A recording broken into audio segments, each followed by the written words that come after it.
대통령과 정부, 군대의 존재 목적은 국가를 침탈하려는 무장한 세력에게서 또는 가스라테프트 같은 협작이나 베트남이나 이라크에서 보여준 모습처럼 무력 충돌을 통해 대한민국의 희생을 유도하고 대한민국을 약화시키려는 세력에게서 국가를 온전히 지켜내는 것입니다.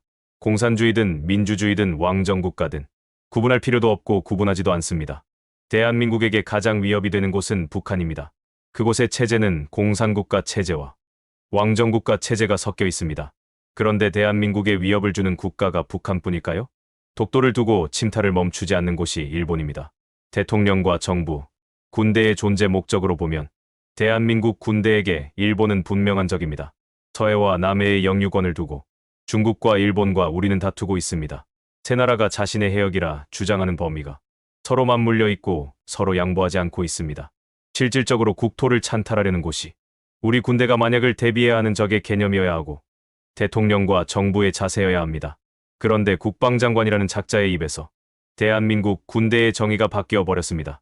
1970년대에나 볼법한 냉전적 사고를 하다 보니 대통령이란 작자는 사전에도 없는 공산 전체주의라는 말까지 만들어 제 놈을 지지하지 않는 국민 전체를 반국가 세력이라면서 그것도 다른 날도 아닌 광복절에 개소리를 짓거리더니 이제 국방장관이라는 작자는 외세가 침탈해서 나라를 빼앗기게 되면 독립운동을 하지 말고 침탈한 외세에 붙어라.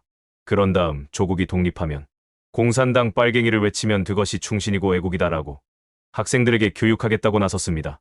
제가 표현하는 것과 다른 점이 있는지 직접 들어보겠습니다. 군사관학교에서 홍범도, 김자진 장군 등 독립전쟁 흉상을 철거한다. 이렇게 나와 있는 뉴스를 봤는데 이거 사실입니까? 예, 그 육사에서 육사 교내에 있는 그 기념물을 다시 정비하는 계획을 가지고 있습니다.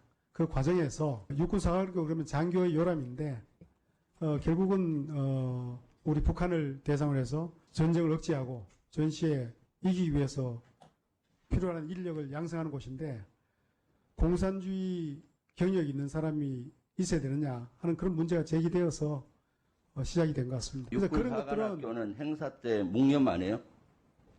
묵념 다 합니다. 누구한테 묵념해요? 그건 순국 선열, 호국 영역에 대한 묵념입니다. 순국 선열이 누굽니까? 독립운동했던 분들이 공산당, 소련 공산당에 가입했던 사람도 있고 공산당 활동에서 홍범도 장군조차도 박정희 대통령 당시 62년도에 이미 건국훈장을 줬었고요. 지금 한일 관계를 좋게 하기 위해서 철거하는 거 아니냐는 의혹이 일고 있어요. 왜 이 시기에 이렇게 존중받아야 되는 분들, 존경받아야 되는 분들의 흉상을 다른 데로 옮기고 철거하고 이렇게 하는 거. 만약에 세력이 강한 외세가 우리나라를 침탈하면 저항하지 말고 독립운동하지 말고 침탈한 외세에 붙어 저항하는 운동가와 독립운동가를 때려잡으면서 부귀영화를 꾀해라. 나중에 상황이 좋아지면 그때부터 공산당 척결만 주장하면 된다. 그것이 장교가 될 육사생도 너희들이 추구해야 할 자세다. 이종섭 장관이 하는 말이 바로 이 말과 다르지 않습니다. 제 표현이 조금 과한가요? 아니요, 조금도 과하지 않습니다. 지금 윤석열 정부가 부르짖는 것이 이런 주장과 다름이 없습니다. 미국과 일본이 아니면 나라를 지킬 수 없다는 자주에 대한 근원적 사고와 자존에 대한 근본적 사고가 없는 자들, 국가관도 없고 국가에 대한 충성심도 없는 자들이 별을 반짝이며 군복을 입고 장관을 하고 있으니 육군사관학교에서 이런 일이 벌어지는 것입니다. 육군사관생도 중에도 말 한마디 하는 생도가 없고 55만이나 되는 대한민국 국군 안에서도 반대한다는 말 한마디가 나오지 않습니다. 국가를 위해서 목숨을 바치겠다는 군대 구성원들 입에서 부관 참시와 같은 모욕을 당하는 선조들 처우 문제가 나왔는데 입을 열어 기계를 보이는 군인이 없습니다.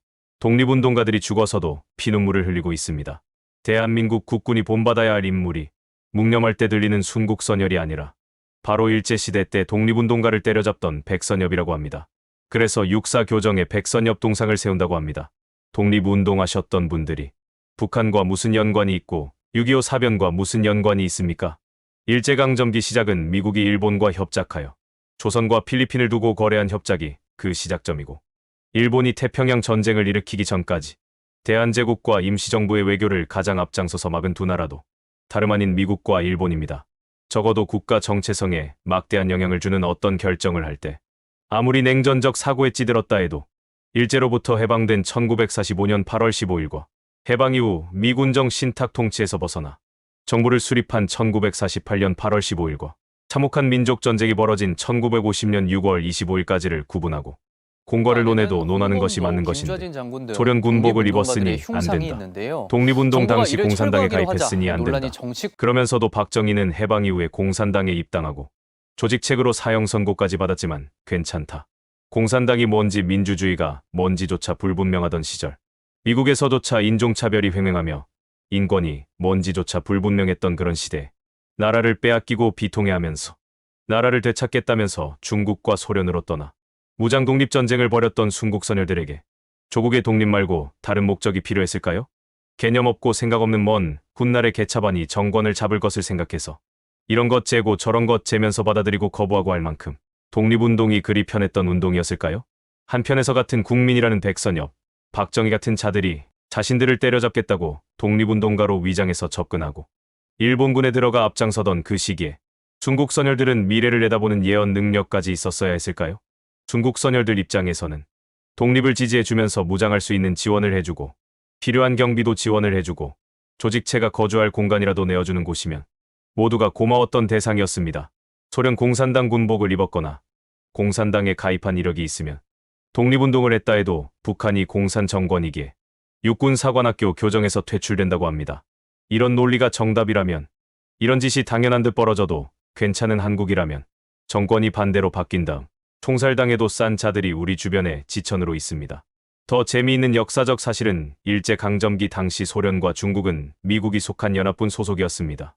더 재미있는 사실은 육군사관학교에 설치된 독립군 광복군 영웅 5인의 흉상 중에는 이회영 독립지사가 있는데 이분은 육군사관학교의 전신인 신흥무관학교를 설립한 분입니다. 공산당이 육군사관학교를 설립했다는 것이죠.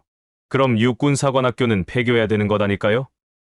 참으로 황당한 윤석열 정권의 정책, 천벌을 받을 것입니다. 오늘 영상은 여기까지입니다. 시청해주신 여러분 고맙습니다.